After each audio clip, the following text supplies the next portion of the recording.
This is great. Go, Josh. Do it, Josh. Yes, trip. Oh, Yes! thanks, Oh, Tegan. fuck.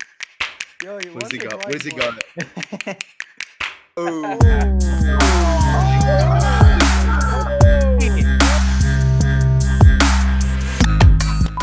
So real quick before we get started, this was this week's cash game between me and my friends. Usually we do this in person around a pool table, but this time since the pandemic in school, we went online, baby.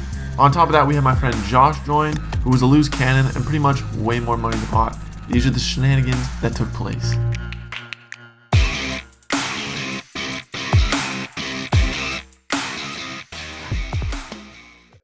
So we're starting off pretty easy and it's really simple. You can see my hand at the bottom middle of the screen. I've got king, queen offsuit, and there are 7 other players at the table. Later, an 8th joins, but it's all the same. We all have our chip stack totaled under our names in real dollar value, and the pot is right here above the board. I bought in for $10, and this is one of the first real hands I play. We can see here that I'm looking for a jack to take me to Broadway, but after the turn, a relatively big bet of about 25% of my stack comes in my way. To me, that looks like a 2 pair, and I decide to play it on the safe side and fold. By the way, my mic is muted at this start, so I'm just going to voice over for now until I'm unmuted. Oh, you guys had the queens I needed. So that hand was pretty low key, no big deal, and the very next one I actually flopped trips, but I folded before I got there because the hand was pretty ugly as a 9-7 offsuit. Right after that, our loose cannon Josh calls Tahir's all in for $4 and some change, hits trips on the turn, Tahir fails to find anything better than a high card, and he busts 8 minutes in. I want to see that. Beauty. One Look at down. that. I had ace queen. Lucky for him though, tonight we let players buy back pretty much instantly. Here we go, now I'm dealt Jack 9 offsuit, which is not a bad hand, especially because there was next to 0 pre-flop action at this point in the game. So flop comes down and I hit top pair with my 9s. Tegan is trying to scare people off by saying he's thinking of shoving all in, but I don't buy it.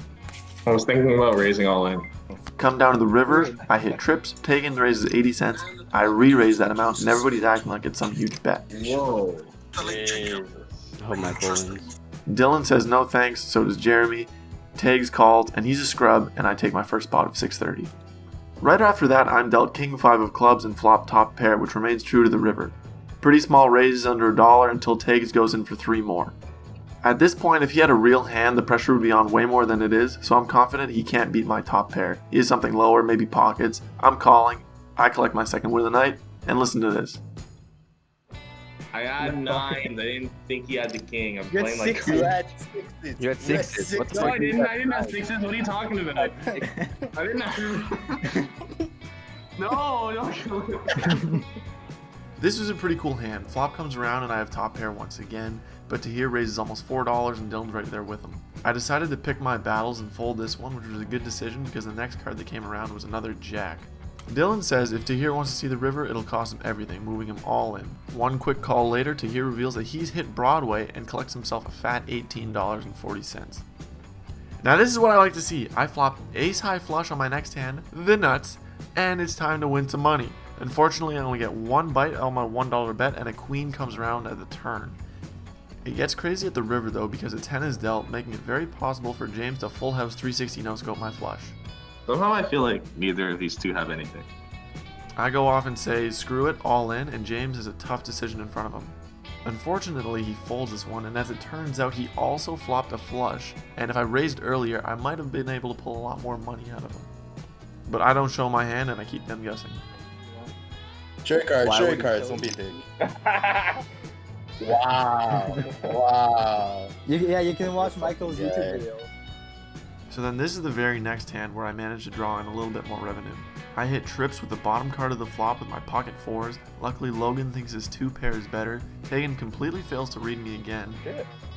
I see a split pot in that future. And I go up to $30.80. Serious? Whoa. Wow. I'm mad. Michael's on a roll. Yo, This was a really good hand for the loose cannon. Crazy flop comes down, king 10-10, and Tegan shoves all in. Tegan, you should shove. Oh, Thank you. At this point, I was thinking to myself, Josh is really screwed up big time if he doesn't have a 10.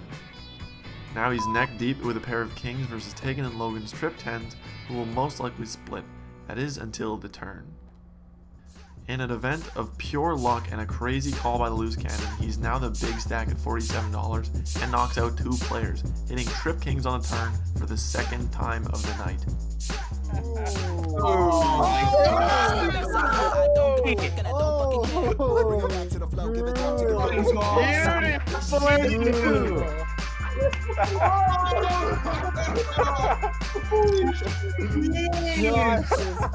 What do you mean? This hand, you can see I pull off a low straight from ace to 5 that challenges James, who I'm heads up with again, but he folds again. Really didn't make any money from this one, but I still thought it was funny. Now here's a quick clip of Josh losing a lot of money with pocket aces, putting a big dent in his top stack. Damn. And here's another small hand I hit, 2 pair off the flop with jack 6s on the board, but unfortunately nobody felt like paying me.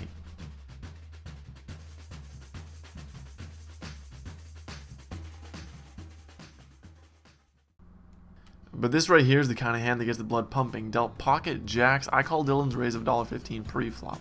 Trips makes me feel pretty happy, but I accidentally hit the minimum bet instead of custom raise. Yeah, now I need to hit runner. Didn't mean to do that, meant a bit bigger, but... Runner trips.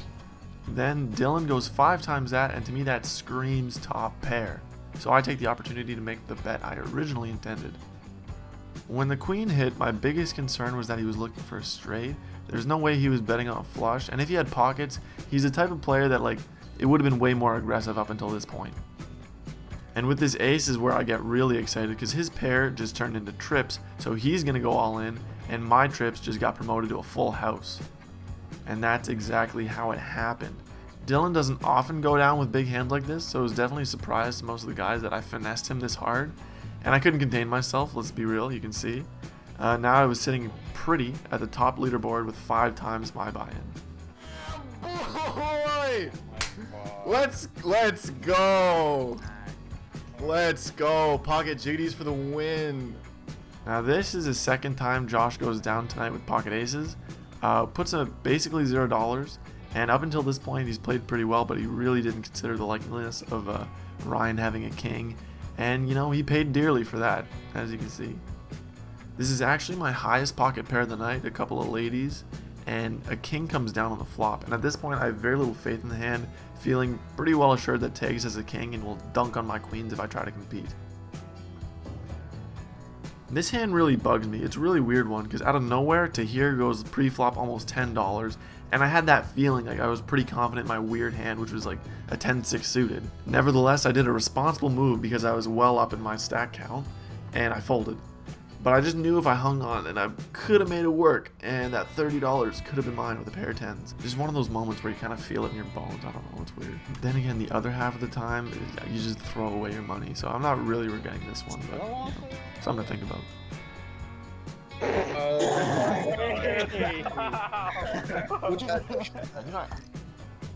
Thank you. Here you can see I folded a questionable hand to fold pre-flop to begin with, especially with such a low blind, and then I flop trips.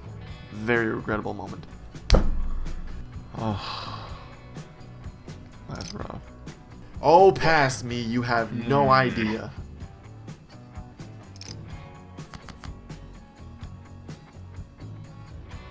Min raise.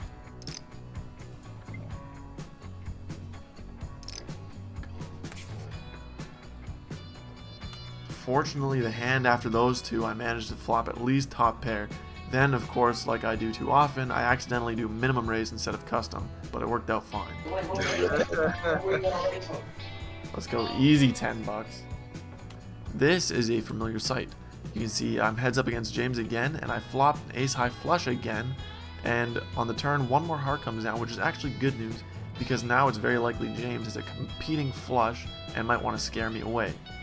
I do a minimum bet to keep his attention, and he bites, raising me $2. Made a little bit of money once again, but if so many people didn't fold up until that point, the payout could have been much greater. I had a killer hand and 4 hearts come down and you all fold. Here we see James get either bored or tired and decides to throw all his money at the wall. Whoever has a good hand at this point usually tends to walk away with a heavier wallet than they came with. In this case, looks like that person was taken. Ace, ace.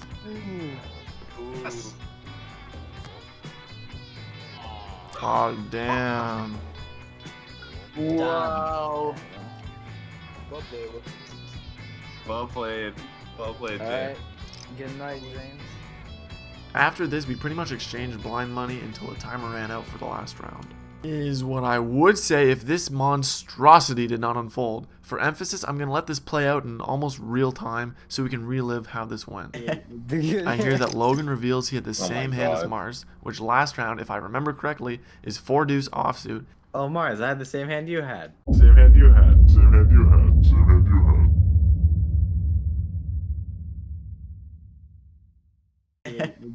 had. Oh my god. No way. Watch it hit. Do it hit, Logan? Oh. Michael! Oh. Way. Big fucking Ray. I didn't get a joke. You You have guys running it twice or what? I want to run it twice. Oh, come on. Logan, what are you doing? Ooh. Okay, that's one of. Legit, my hand. Thank you for playing. Logan, like look. I'm watching almost got there. Bro, what were you doing? Yeah, Logan? What's up? As you can see, I'm pretty sure Logan will never joke about going all in ever again. And that was literally the last hand of the night where I finished with a happy stack of $53.80. Not the top payout, but I am beyond satisfied with how far I went with my $10. Like I said earlier, if you like this video, consider subscribing, as I did put a lot of effort into it, and more like it are coming out in the future. Either way, have a good one. Peace.